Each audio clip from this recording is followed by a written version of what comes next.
Hey guys, let's talk about the Tapo C246D alarm setup. This is the dual cam lens camera from Tapo, okay? So you have one camera here and another one here, but they work with the alarm anyway, right? So I have the camera already working here, close to my window, and I was testing the alarm. Let me just show how it works. Basically, you have an alarm button here that you can just click. When there is motion in front of the camera is going to trigger the alarm based on the motion that it's available, okay? So we can trigger a siren or can trigger lights or both of them at the same time. Let me just show you here that if I come here to the main menu, you see that I have alarm that's off right now and also have the detection. It's important to come here to the detection and make sure that you have the detection correctly set up. So just come here, make sure that you have the area to detect the motion and also the motion type. You see here that I have different types. You have motion detection, it's on, it comes on by default, and there's also person detection, path detection, vehicle detection, and AI with line crossing, camera tampering. This one is if somebody is blocking the camera, is going to trigger the alarm as well. Baby crying and glass breaking, dog barks, and also cat meows. You can just set up the alarm here, just make sure that it's set up good. Let's say for example on motion, just adjust here the sensitivity, then you see if it works for you. For the PT lens or for the fixed lens, if it's all the way down, it's not gonna work, all right? So just adjust accordingly, then you can have the motion. And you can also check here on the main screen, when you see the camera, you see the tags, the tag is on here, then you can see where there's motion, there's the indication here, then you know that's working fine with the motion, okay? So after this, it can just come here to the settings and then you can turn the alarm on, all right? Here, when I turn on, I can select siren, right? And with the sound and also lights, I can have one of them, both of them, or any one of them working separately, right? So I just come here and I enable. Let me just change here from sound to light. You see there's detecting the motion there because there's a lot of car running here on the street. So I can just select the type here, only sound, only light, or sound and light. Let me just leave as light for a while and later I can come back and change to sound. And here there's an alarm duration, there's the default, or you can select here a custom duration for 5 seconds, 10, 30, or even custom, right? We just come back here to default and event type.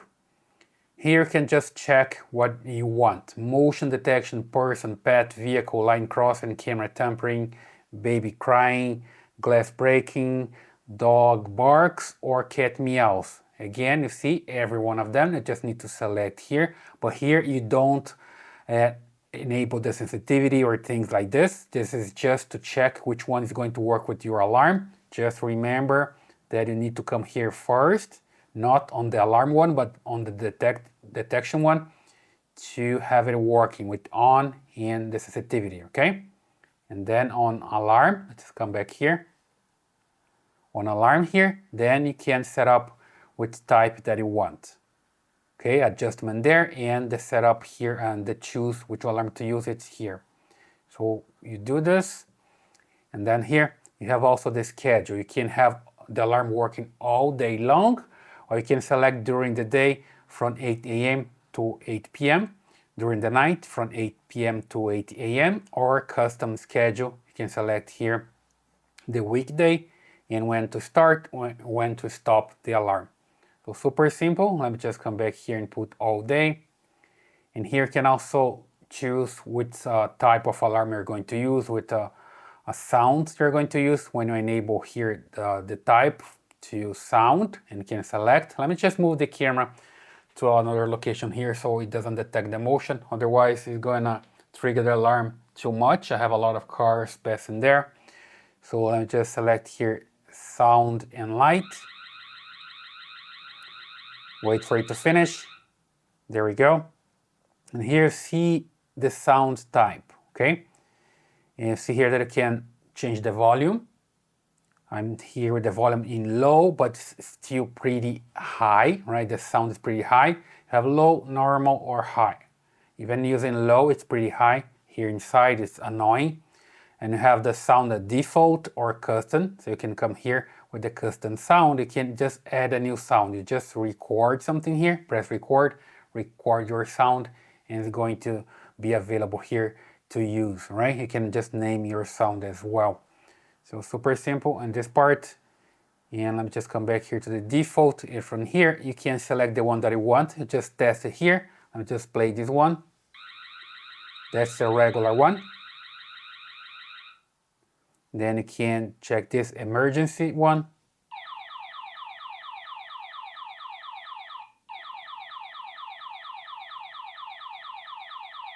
There we go. And there's also this red alert.